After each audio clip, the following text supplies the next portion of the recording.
TikTok has sued the U.S. government citing First Amendment violations. Let's talk about it.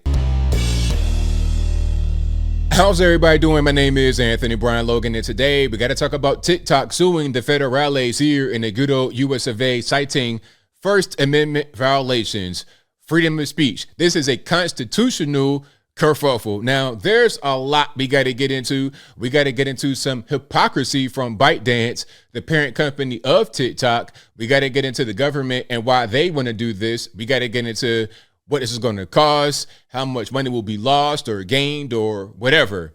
But first things first, how did we get here today? Why is TikTok suing the federales over this issue? Well, the government passed a bill, House, Senate, Biden signed off on it, that says TikTok must sell their company within 9 months to an approved company or they're going to be banned from the U.S.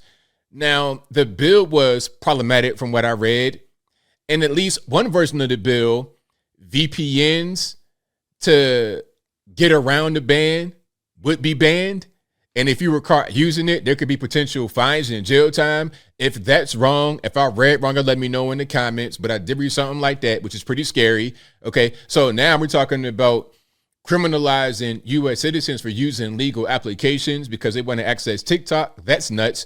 But beyond that, the reason why they want to sell or why they want to force TikTok to sell, in my humble opinion, is because the government can't control it. That's why they wanted to sell to a quote unquote approved company. What that means is a company that the government can control. That'll be the approved company, a Microsoft or a Facebook, somewhere like that. Now, I'm not saying the U.S. government has total control over these companies, but they do control them to a certain extent. And I think they want that. They don't want TikTok to have this powerful weapon in phones of half population in the USA. That's just too much. That's why they want to force them to sell, to take it out of China's hands. Because as we all know, TikTok is owned by a Chinese company called ByteDance. Now, I'm not quite sure if it's ByteDance specifically suing the government or if it's the U.S. branch of TikTok itself. Either way it goes, ByteDance is still the big dog here. Now, one thing to understand, TikTok is banned in other countries. India is one of them, and I think there was a study that came out that said it didn't really make a difference. I mean, you can't really tell. It's India. I mean, they got all kind of apps and all kind of tech guys, and it's the Wild West out there when you're talking about the internet to a certain extent. So I'm not really sure what a TikTok ban would do. I mean, you can get a VPN on your phone and then you'd be good, although that might not be legal here because of the ban that passed, talking about, yeah, if you get caught using the VPN to get around the ban, you might go to the penetration met Big Rocks, Little Rocks, but different story, I digress. The point is, I'm not quite sure how effective the ban is in India. However, you know one place where TikTok is banned? China itself. They don't have TikTok in China officially. They have an app called Douyin. It's the same thing as TikTok, but not the same content. They don't get the Western garbage that many of us get on our applications and our feeds. They get a whole different thing. So it's funny how they want to talk about freedom of speech over here, but in China, they capitulate because ByteDance, that's Chinese Communist Party. What are you really going to do? Now, before I get into anything else regarding the ban, a word from our sponsor. Online data brokers are selling your information to scammers, hackers, and anyone that wants to use that information against you. Your full name, email address, home address, health records, your relatives' records is all out there on the internet for a purchase. I mean, look at what they found about me. That's why I've been using Aura, the sponsor of today's video. Aura shows me which data brokers are selling my information and they automatically submit opt-out requests on my behalf. Cleaning up my information not only reduces the spam I get, but it also protects me from those who may want to access my bank accounts, social media accounts, maybe even inside of my home. I learned this the hard way back when I got swatted. Back in 2019, I'm streaming as normal on my channel, and before I know it, I have not one, not two, but 6 officers at my back door, guns drawn. I go to the back, we get on the ground, they go through my house. They come back apologetic. I'm sorry, Mr. Logan, we were given an anonymous call. Somebody said that somebody was bleeding and tied up, all this, that, and the third. Come to find out that it was a swatting incident, and they had most likely purchased my information from a data broker. You may hear that story and think, hey, ABL, why would I need Aura? I mean, I'm not a streamer, I'm not a YouTuber, so how could that help me? Well, AT&T just revealed that over 73 million customer records, both existing and former, were released to the dark web. Now, AT&T tells you to use strong passwords and monitor your account activity and maybe even consider credit freezes or fraud alerts from credit bureaus. Well, Aura does all of that for me.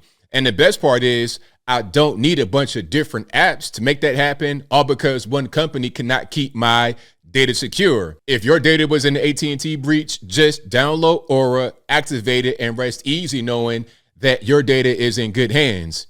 I value my privacy and I value yours. Visit aura.com/Anthony Logan. Again, aura.com/Anthony Logan. Links in the description. Start your free 2-week trial today.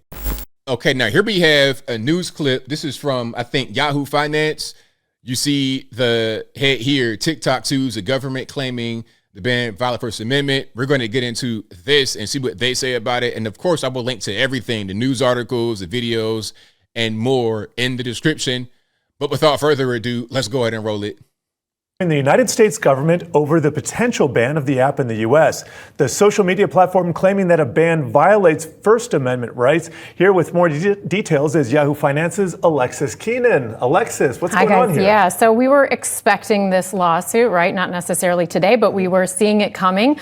We know that ByteDance TikTok has objected on free speech grounds, saying that the U.S. should not be able to just pass a divest or ban law, and that's what President Biden signed into law. And if it took effect, it would, by January 19th, 2025, be gone if the company was not put into U.S. hands. Now, let's pause for a minute. I think that they have a point about the bill, because if this can happen to them, I mean, any company may face the same fate, and not just a Chinese company, but an American company. Hey, we're the government. You must do this with your company or you're going to get banned. And what they're being forced to do is not a thing that's actually violating any kind of law. Like TikTok is not violating any kind of law. We're in the weird space of technology. It's just kind of strange. They're not violating laws, but they're being penalized for it. That same thing could happen to another US-based company.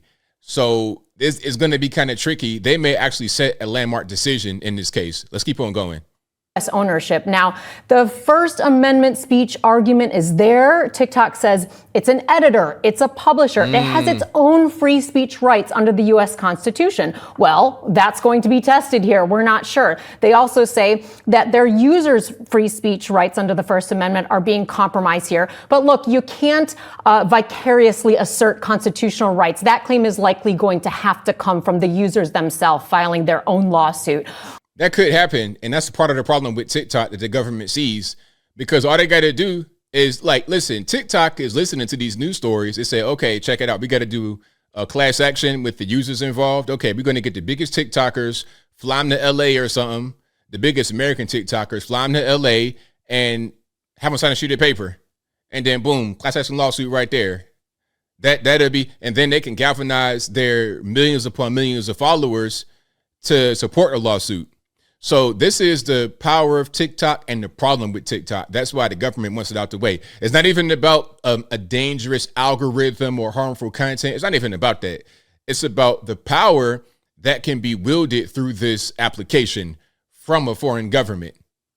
Also, there are arguments in here for violations of bills of attainder. That's laws that punish entities, people without a trial. Also, equal protection argument in here where the U.S., disadvantages a party specifically, and TikTok, ByteDance go into detail about how the U.S. is singling out them particularly to make this law. But look, the U.S. disadvantages foreign companies all the time. All you have to do is look at tariffs to know that. Also, finally, there's a Fifth Amendment argument here. It's a takings clause argument where the They're saying that the government is taking away private property without just compensation. Easy fix there, maybe. You can compensate these parties in order to alleviate that problem. But look, there would probably be antitrust concerns too if there had to be a divestment of TikTok to a U.S. entity, because who are the social media companies, who are the tech companies that could likely buy it? Those that would, I think, raise some eyebrows at the FTC and the DOJ if they were to take that entity under their ownership. So these are claims to be tested. The main question will be, how far is the First Amendment going to go to protect the free speech of a foreign company? A lot of times, a lot of cases, we have Citizens United, we have cases that have established in that case that corporations have a free speech right to make campaign contributions. U.S. companies, though. So this will be a novel idea that is tested here. It's in the D.C. District Court, federal court there, but this is the complaint as it's laid out by them. So it's pretty deep. It's a lot going on here. And I think ultimately, win, lose, draw, whatever, this is going to take years. And it may negate the lawsuit altogether. As I close, I want to say this. This will take years. I mean, a lot of these court cases, it may seem kind of simple, but you're going back and forth to court and you got lawyer action. I can already see we got a slew of lawyers, a whole law firm or law firms dedicated to this particular case. It'll take years. So by the time the case even gets concluded, TikTok will be so ingrained in American society that it's going to be, in my opinion, impossible to ban it. So I don't really see the ban going forward. I don't see, because it's going to be the people that say, you know what, we don't want this to happen. Let us have TikTok. Now, I'm not the biggest fan of the platform, but by the way things are going right now, based on this lawsuit and other actions and the way, and again, this was already brought up during Trump. This happened, the ID was brought up years ago and it didn't happen. Here we are again. Now we're going to have lawsuits in the battle.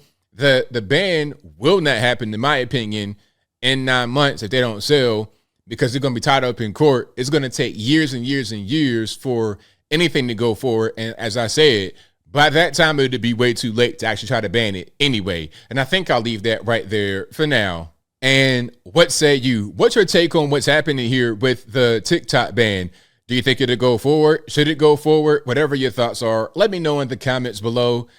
You guys know where I'm at. I don't really see it happening because there's just too much money involved. First of all, too many lawyer activities, too much back and forth to court, and the people don't want it. You're talking about 140 million U.S.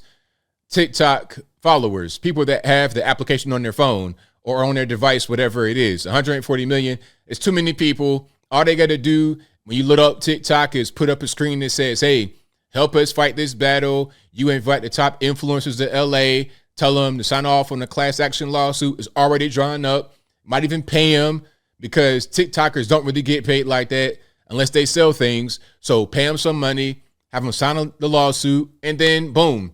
It'll just be too much legal action, too much back and forth. It'd be kind of a proxy war between the U.S. and China, using TikTok as the conduit to do it, in my humble opinion. But whatever your thoughts are, please let me know in the comments below.